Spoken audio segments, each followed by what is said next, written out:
Hello team and welcome to another ATP Geopolitics video with myself, Jonathan MSP. This is Ukraine War News Update, first part thereof for the 18th of November 2023 on my sister's birthday. I better get her an email. Lives in New Zealand, too far to pop round for a cuppa. Happy birthday, sister. It is hammering down with rain outside. I have to get ready to go to, or take my boy to a cup game football match. Weather. Speaking of which, weather is challenging in Ukraine. Nonetheless, they continue. We'll go to where we normally start. Ukrainian general staff figures for the Russian losses for the day before. All the usual caveats apply, and we can see that the figures have dropped significantly, which is unsurprising because the figures have been absolutely phenomenal for the past few days, past sort of 3 to 4 days, really. 620 personnel. That's almost halving. 7 tanks, 9 APVs, and 14 artillery systems. Those are all pretty much halving. Personnel dropping. I think I was talking to you about. I don't think shooting up to 1,300 odd would be a reflection of heavy activity all along the front lines. Suddenly, a spike in just regular maneuvers. It's far more likely to be as a result of things like troop accumulations being hit, barracks being hit, so on and so forth. I think a number of those kind of things, together with hot front lines, will have caused the spike in figures. And there's a couple of those incidents that I have mentioned, but don't have too much detail of. There's one where there's a claim. It seemed like there's a claim of partisans getting into a barracks and killing a bunch of people. I don't know whether what I'm going to show you from reporting from Ukraine is actually what took place regarding that incident, or whether there are two separate incidents. Nevertheless, we'll go on to that in a second. 1 multiple launch rocket system, 1 anti-aircraft warfare system, 17 drones, 14 vehicles and fuel tanks, and 4 pieces of special equipment. Now, although those figures are somewhat lower than we have seen, there's still obviously a number of pieces of equipment that the Russians will rue losing. 14 artillery pieces and 9 APVs and 7 tanks is nothing to sniff at. I have seen a phenomenal amount of drone footage coming out in the last 24 hours. This morning, my feeds were unusually full of drone footage of stuff getting destroyed. And although that might not be that might be more likely to be a couple of day lag from when that took place. So when we've seen really high figures coming out over the last 3 or 4 days, I think that is being reflected in the sheer volume of drone footage. Now, if we go to Andrew Perpetua, the mapper who counts up losses on a daily basis and puts them on a spreadsheet, looking at the socials, we can see that a vast amount of equipment is being lost. And that also, it reflects his list here reflects some fairly high Ukrainian losses, but stupendous Russian losses, and so therefore you're keeping at a ratio of, I'm guessing, 3 or 4 to 1, probably 3 to 1 in terms of Russian to Ukrainian losses. This is a massive list of equipment, and doesn't surprise me because, as I've just said, the sheer volume of footage coming out is quite staggering. What do we see in terms of Ukrainian losses? Nothing really of high value here, actually. So, a couple of larger drones, but 1 bit of artillery, self-propelled gun, don't know what it was, hit by Lancet, and then basically FPV drone montage footage showing the loss of a couple of tanks, T-64s, a few IFVs, a few M113 APVs, and so on and so forth. The rest being the civilian vehicles. Not hugely valuable, as I've said. Now, the Russian losses are Tor M2 air defense system, Muron P surveillance comms equipment, TOS-1A thermobaric. So they've lost a number of both of those over the last week or so. That's both the thermobaric TOS-1A and the air defense Tor M2. And then a whole bunch of multiple launch rocket systems. So 3 BM-21 Grads.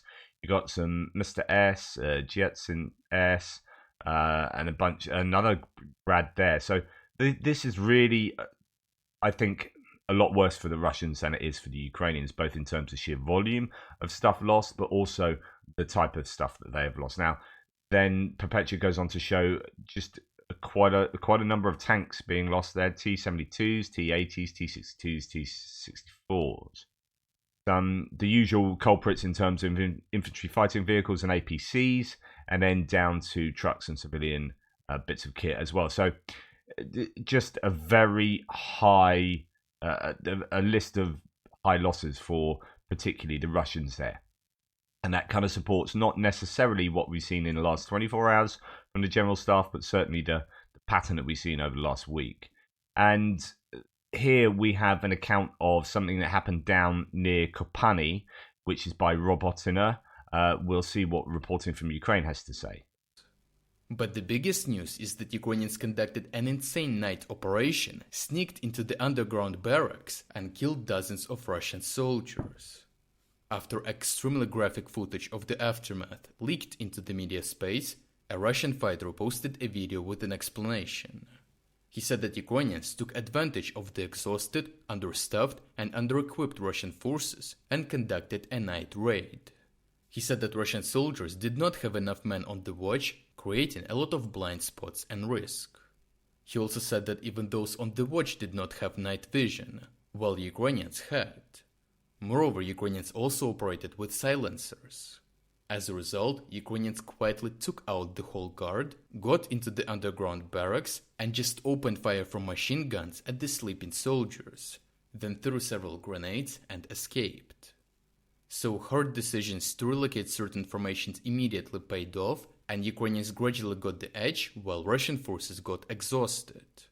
So that's based on the foundation that he had been talking about previously of a lot of Russian forces in that area being drafted up, actually not to Dnipro, he didn't mention that, but up to Avdiivka, and then some Ukrainian forces going up there, but there being an opportunity for the Ukrainians to take advantage of, as he says, exhausted, knackered, low morale Russian troops that haven't been rotated.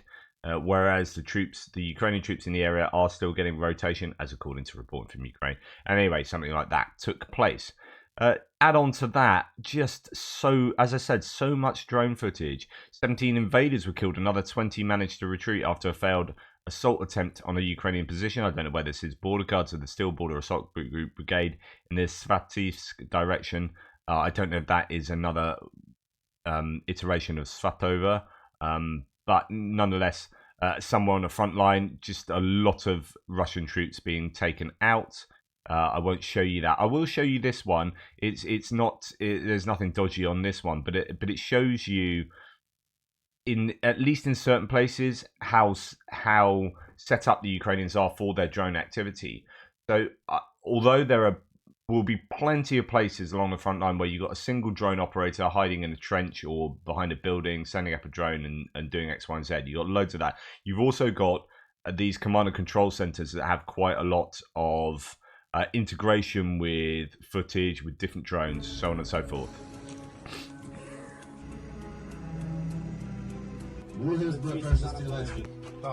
Добре, цинкуй, щоб вони не перескочили. Орієнтир, тил, білий тил, вертикальний, вони викинули рух. Це у нас, друзі, перша лінія оборони. FPV заходить на ціль.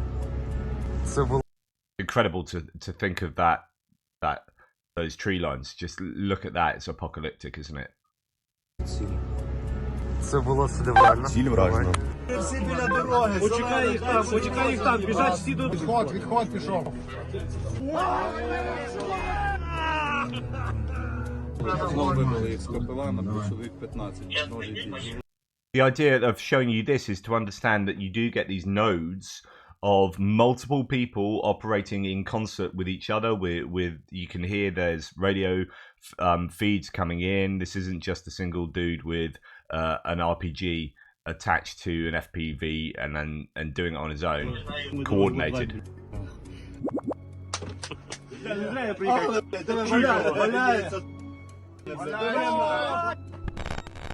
How much that means to them when they do get the hits they get. So, to continue talking about drones, this is Dmitry from War Translated saying Russian serviceman explains ingenious drone work by Ukrainian operators who create drone ambushes by landing their FPV drones in frequently visited locations or even on top of Russian vehicles, waiting for owners to return and exploding while they're in it. Now, whenever you see something like this, you think this is brilliant from the Ukrainians. Well done. They've got some kind of advantage here. But as soon as something like this happens, you can guarantee that the Russians will be onto that in terms of replicating that themselves. So don't for one moment think this is only something that the Ukrainians can do, even if they are the first in this situation to do something like that. Once again, on the tactics of the Ukrainian FPV ambushes, the other day, they cut off the technical crew from the Zala drone team, tracked it down as it was boarding. It's done like this: 2 Valkyries, one is observing, the other is a repeater about 5 kilometers away, through which there is communication with an FPV drone that flies to the ambush site. What I presume that is talking in terms of like an internet repeater at home. So you'll have a drone spotting and then another drone further back, and that means that you can have the range on at least the communication feed from one to the other and then back to the crew. But I could well be wrong. Though there is communication with an FPV drone that flies to the ambush site. In this case, the FPV flew to the site of the parked car, stayed almost on top of the car itself. When the people returned, the drone jumped up and exploded. So I don't know if the implication here is that the FPV drone, has a longer range in terms of the communication back to the video footage back to the operator. There's almost no chance to dodge such an attack because very short response time. It is difficult to counter such tactics. We can only recommend to not crowd together. As always, move in an extended chain so someone would always remain to help. Approach abandoned equipment, entrances to shelters and other points where you often visit with caution. The drone will wait there where you are sure to return or where you have already been more than once. Use drone detectors configured for sensitivity and frequency. A video signal will be sent from the ambush drone and the detector will be able to warn you. Of course, there is a chance that the video will be turned off if there is an observing bird. So in other words, the FPV drones turns off its video feed so that it can't be detected in that immediate area, and then a spotter drone will say when the targets approach and will relay that information to the person operating the FPV drone, then detonates the FPV drone. That's how I understand this. Yeah. So, of course, there is a chance that the video will be turned off if there is an observing bird, but so far, no such cases are known. That's just a speculation there. Keep your eyes open. There are not many places where a drone can land, especially in a field. And that appears to come from a Russian source talking about that challenge for them. And then to continue on drones, here's a piece of footage that I think shows again the use of HIMARS to hit time sensitive and also fairly high value points. Here we have 4 Russian trucks backed to each other to, I presume, move equipment and ammo and supplies from one truck to the other. And then there's another bit of footage, I think, of 2 trucks, and then these get hit by HIMARS that causes the end of those trucks. Again, going back to what I've said previously, this is a change in HIMARS activity from what we saw when they were first introduced, which is hitting targets as far behind enemy lines as they could get, big ammo depots and whatnot. But then the Russians adapted to that, and now we're seeing HIMARS being used effectively as artillery in hitting what you might argue is lower value targets, but because the Russians have adapted, this is kind of what's necessary. But it's not that low value. This is high value. This is a lot of equipment, and these are 4 logistics trucks and all the crew members being taken out by HIMARS. So I'd say that's significant. We've also seen HIMARS being used on the very edge of a battlefield. So HIMARS are apparently used at the edge of Bakhmut, like the actual city of Bakhmut. There's a big building by one of the highways that comes in from the west, and HIMARS were used to strike a target there. And that's a change. You don't often see HIMARS get used right, close to active maneuvers. So I don't know what this tells you, but I'll relay that to you anyway. In Krinky, the Russians destroyed their own electronic warfare system thanks to the bad calculations of a Grad, a multiple launch rocket system. There is no other left. Also, based on this assessment, Ukrainian summer counteroffensive really made a dent into Russian forces that has allowed the formation of beachheads on the left bank. Apparently, Twitter experts are fast to judge but short of analysis. This is a more sort of bullish analysis that Ukrainians have actually achieved more than some people give them credit for over the summer. So recently there was an incident in the brigade, says this source. News shells for the Grad MLRS have arrived. Either an incorrect calculation was made or the firing totals were summed up, but during the fire there was an undershoot from the system. Instead of hitting the positions of the Ukrainian armed forces, the shell hit the Groza electronic warfare complex of the 144th Brigade, whose purpose is to combat enemy drones. This was the last electronic warfare complex that was at the disposal of the brigade. That's a huge admission there. After this, a massive raid of FPV drones began from the right bank of the Dnipro, which has been going on for a week, and the only way the brigade has left to fight them is small arms. Anti-drone guns are massively showing their ineffectiveness. So another couple of nuggets there. Anti-drone guns are not very good, and all they have is this particular brigade is small arms to take out the drones. There are many areas of contact here. Krinky, Cossack camps, that's Kazachi Lahiri, Oleshki, Holopristan, etc. Each of them requires special attention from the leadership of the Russian armed forces. The situation worsened significantly after a missile attack on the command post of the Dnipro group on November the 1st, during which several high-ranking commanders close to the group's commander, Templinsky, were killed. According to rumours, the general himself was shell-shocked. Contact, if you remember that was a really big hit, but it was... At the time, it was thought that Templinsky wasn't actually taken out with that. Contacts with units on the front line were limited to a minimum. The needs of the department are also of no interest to anyone. The problem with this direction is that starting from June 2023, it served as a donor of personnel and equipment that was sent to repel the counteroffensive in the Ukrainian armed forces in the Robotyne area. Something he talked about lots before, that the Kherson defense forces, Russian defense forces, were moved to help defend in places where the Ukrainians were attacking, and that then left this Kherson area, weak. The command was confident that the natural barrier in the form of the Dnipro River would reliably protect the front from an attack by the Ukrainian armed forces. Now the situation has gradually begun to change. This is most clearly visible in the area of the settlement of Krinky. Here the defense is held by the 144th. Okay, so that it's looking fairly good for the Ukrainians along that river, although I think the Russians have pulled in some more significant defenses to there and troops to there.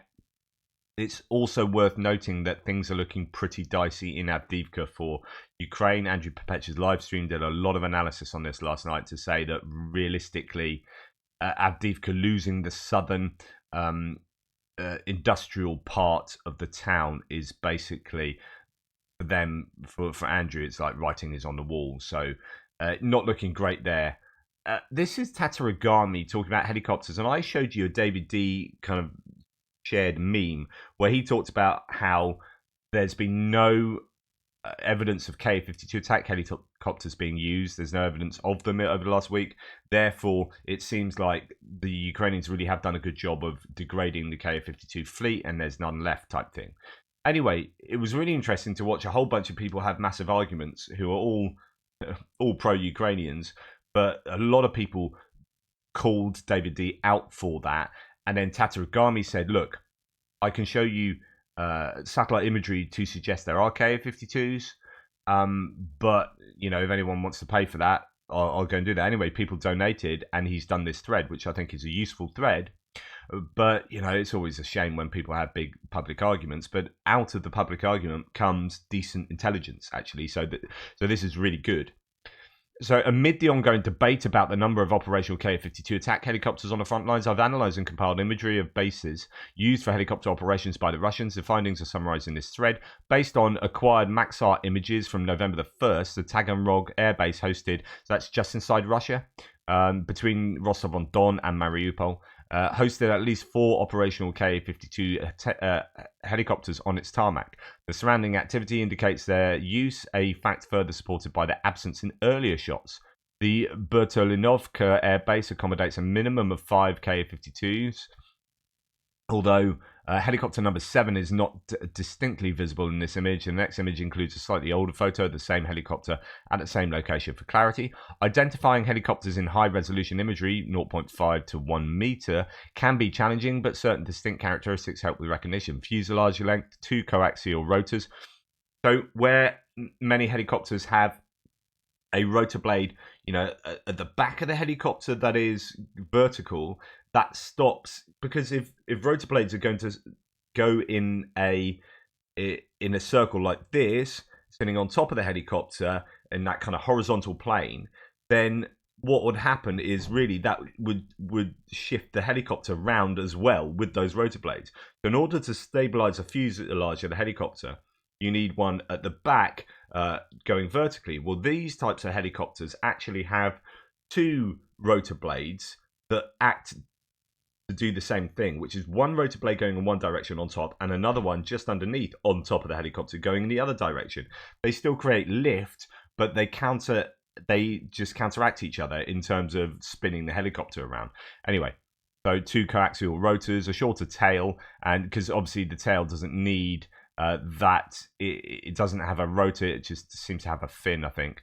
A shorter tail and a unique frontal shape, among others. And then he talks about Zernograd Air Base, the home of the 16th Air Army Aviation Brigade, currently houses approximately 8 additional Ka-52s. In these calculations, I excluded several Ka-52 helicopters undergoing repairs or maintenance, evidence from the missing rotor blades. Additionally, for offset reasons, I didn't account for 2 more Ka-52s located in a forward operating, refueling base.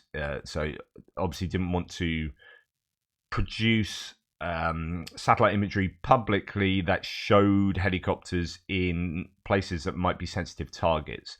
Then they might remove those helicopters from there, and they wouldn't be sensitive targets anymore. Anyway, the scope of my analysis focuses on the operational Ka-52s on the front lines. I didn't add helicopters located in other regions of Russia, such as Central Russia and the Far East. With a 90% confidence level and an error not exceeding 30%, presented strong evidence strongly indicates that Russia still maintains operational Ka-52 attack helicopters. So they still do have them. Both the Ka-52 and numerous Mi-28 helicopters continue to pose a significant threat to Ukrainian forces along the front line. Their ability to deploy LMUR and Vickers missiles extends their reach, enabling them to engage targets beyond the range of SHORAD, that's a short-range air defense systems. So manpads, they've got a longer range of manpads and things like Strelas, so they are really useful and can still cause problems for Ukrainian frontline troops and equipment. Moving on to the next base, Rovenki Air Base, traditionally home to a substantial number of helicopters.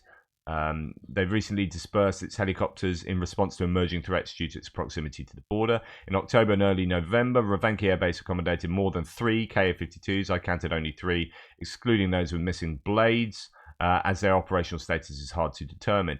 Kirovska Air Base in Crimea has a total of 6 Ka-52s, and let's assume that roughly 30% of the helicopters I've identified could be duplicates, the same helicopter in different locations and times. So if you're taking satellite imagery of all these bases at slightly different times, you can't guarantee that one helicopter hasn't gone from that airbase to this airbase and is being counted in both satellite images. So he's saying that actually that could represent 30% of the helicopters as they move around different bases on a regular basis. So I think that's nice and skeptical. It's good there. Partially or fully inoperable ones or mistakenly identified ones. So he's taking kind of a 30% off. He's saying rounding gives us around 8 helicopters, assuming 8 were included wrongly. We still have 17 operational helicopters.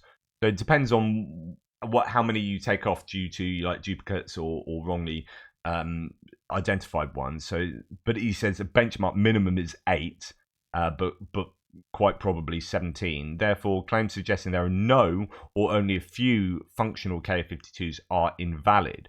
So what David D did was an analysis of how many have been lost, how many have been attrited in terms of just flight hours and maintenance, how many, etc., etc. And he did a calculation, basically said that there is effectively none of them left. Tadragami saying, well, at least at least 8, probably 17.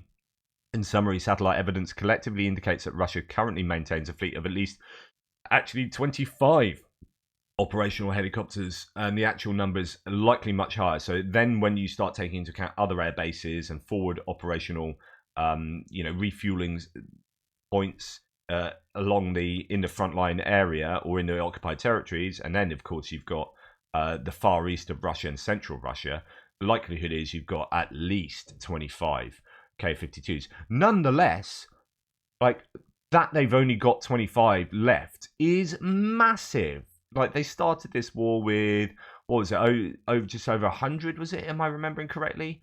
140? I can't quite remember. But to reduce the Russian most modern attack helicopter fleet to 25 is hugely significant.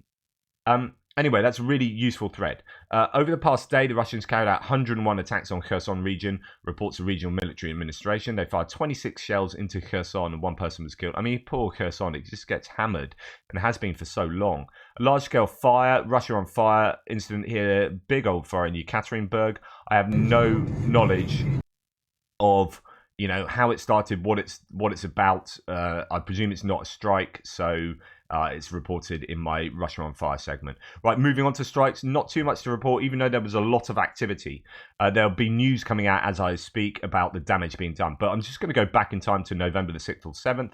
Ukrainian drones successfully damaged Russian MiG-31, the carrier of the Kinzhal, the hypersonic missile. There's no analog, according to Russian channels. So imagine what NATO could do if properly armed, and what valuable lessons NATO could glean from it. Meanwhile, Germany is schultzing about the Taurus missile and the SPD politician compares a war to a playground and Ukraine to unhappy kid.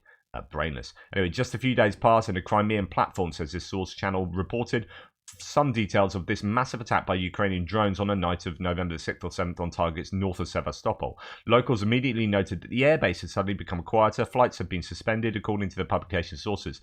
The silence on the airfield is explained by the fact that the enemy drones disabled at least 2 MiG-31s. Fate of another aircraft is unclear. There's information that is also damaged. So this is huge. To take out fixed-wing aircraft in Russian bases is massive and should be top of the list of objectives for the Ukrainians, in my opinion. Right, so last night, Tim White was, as it was happening last night, Kryvyi Rih, Kharkiv, Chuhiv, Zaporizhia, Odessa, lots of strikes were happening. It turns out that there were 38 drones sent, so this is the biggest wave for some time, for a little while. 29 of them were shot down, so fairly good interception rate. I think there was some focus on Kyiv, and I think as soon as you're going to send drones against Kyiv, they're more likely to be shot down. And it's probably at other places where the drones will get through, like Odessa. So I think Odessa was hit. There were explosions at, I should have it somewhere, but I don't. Okay. So Tim White says a bit later, still the air raid warning. This is 9 hours ago. It says in Odessa, at least 10 drones flew around. Some were shot down, but only known to have caused problems so far. Russia says it hit an oil depot near Altistova, just north of the city. I think there was Odessa. I think there was energy infrastructure also hit. I'm sure he's got it later, but I'll have to have I'll have to have a look. But Odessa was certainly hit. Air Defense Forces destroyed nearly a dozen drones on the outskirts of Kyiv. They were launched from the south, according to preliminary reports. No casualties or damage to the city. So Kyiv, with the best air defense, gets a good interception rate. Other places are struggling somewhat compared to that. Right. I did reference this in a live chat yesterday with Jonathan Fink. Please go and check that out. I really enjoyed that chat, and it seems like loads of you enjoyed that chat, and we are going to speak again. We had a talk after the talk in the green room, if you like, and he's like really keen on having another chat as soon as possible. So that's fantastic. It's great. I thought that we had good flow, and it was just great to chat. So check that one out. But he talked about this, and I mentioned this woman who had been swapping labels in supermarkets on the shelves over to anti-war messages, and is really cool. She's been arrested and sentenced to 7 years in prison. So Russian court has sentenced St. Petersburg artist Alexandra Skochilenko to 7 years in prison in March 2022. She put stickers with anti-war slogans in Russian stores looked like price tags. So this is going back to March 2022. In her last statement, Alexandra said, "My case is so strange and ridiculous that the personnel of the pre-trial custody number 5 opened their eyes wide and exclaimed, 'Do they really put people in jail for this now?' In Russian reality, murderers, rapists, and robbers get amnesty, while a woman calling to stop the war gets a prison sentence. It's insane. Like, terrible prisoners get amnesty and get allowed to go and fight on the front line and get away from serving time. And this woman has to serve time for changing some labels in a supermarket. 7 years. And when I look at something like this, I really honestly think that. And you look at the smile on her face and look at the way she is protesting even in arrest, right? This person is a hero for me. Like, the guts to say, I'm going to do something like this that risks most of my youthful life in prison is insane. Now, I don't know if she knew that when she was doing it, but nonetheless, hats off to people like this. That do subversive activity within a country that is not going to treat you well. 76-year-old woman on whose report Alexandra was detained said she did not sympathise with her. Quote, "They call me a snitch. I'm proud of what I did." She doesn't have 1 ounce of regret. When asked how she felt about the fact that people died in the Mariupol art school and other Ukrainian buildings that Russia bombed, the 76-year-old woman replied, quote, "It was bombed, so what? The building was bombed. No one could have known that 400 people were hiding there." They did write on top in massive white letters, "children," by the way. Who knows that? Was it a plot to drop a bomb on them on purpose? They just fired and hit them.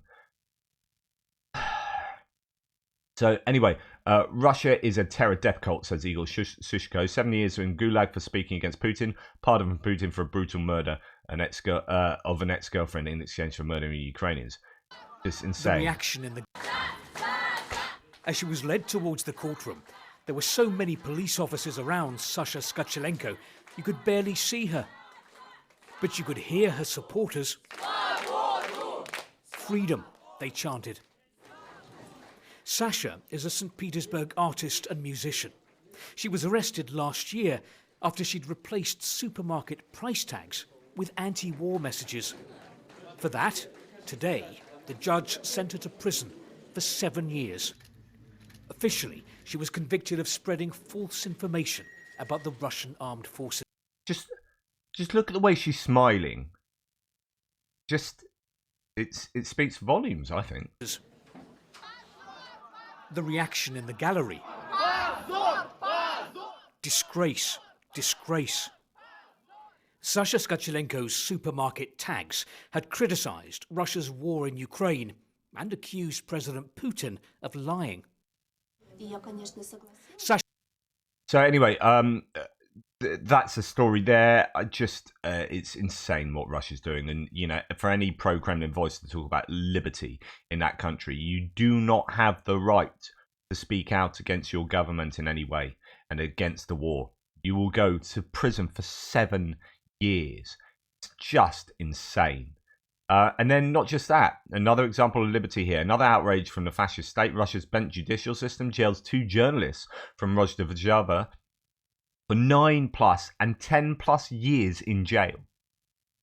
Yan Katalevsky and Alexander Dorogov were convicted by the word of one policeman who made claims of extortion, and that got 2 journalists in jail. You can be sure that's not really what was going on there. And it's worth noting, I actually had this somewhere else, but I've lost it. Still with fascist court news, in 2 weeks, the LGBT movement will almost certainly be deemed extremist by Russia. Kremlin's Ministry of Justice applied to the Supreme Court demanding the move and to therefore ban all LGBT activities. In other words, the kind of freedom to express your sexuality will be deemed extremist, and you will go to prison for that, for extremism. It's just insane, Russia, at the moment. Just absolutely incredible. Yeah. Russia has been accused of halting POW exchanges. They practically stopped exchanging prisoners of war with Ukraine, a spokesperson in Ukraine's Coordination Centre for the Treatment of Prisoners of War said in an interview yesterday. And the British MOD intelligence is confirming something that I've talked about before. What Osen Uri here says he's been reporting for some time now, that the Russians have been using their A-50 AWACS, those are big sort of radar planes, to increase the operational range of S-400 air defense systems. So this is linking them up like Link 16 does for NATO, linking up air defense systems to a much greater range of radar when it's up in the air and doesn't have to deal with the curvature of the Earth, and then putting that information down to the S-400, so the S-400 has a greater operational range. So for the first time, Russia has likely started using A-15 mainstay Ds, its airborne early warning and control aircraft, to identify targets over Ukraine for its SA-21 long-range ground-based air defense missile system. This adds to Mainstay's core mission of coordinating fighter aircraft. Compared to SA-21's usual ground-based radar, Mainstay can use its radar to spot adversary aircraft at longer ranges because its altitude allows it to see further around the curvature of the Earth. Russia has likely expedited integrating Mainstay and SA-21 partially because it's concerned about the prospect of Ukraine deploying Western-provided combat aircraft. There is a realistic possibility that Russia will accept more risk by flying Mainstay closer to the front line in order to effectively carry out its new role. Interesting. Anyway, thank you for watching. Please like, subscribe, and share. Really appreciate your support. Sorry that was a slightly longer one. Take care. Speak soon.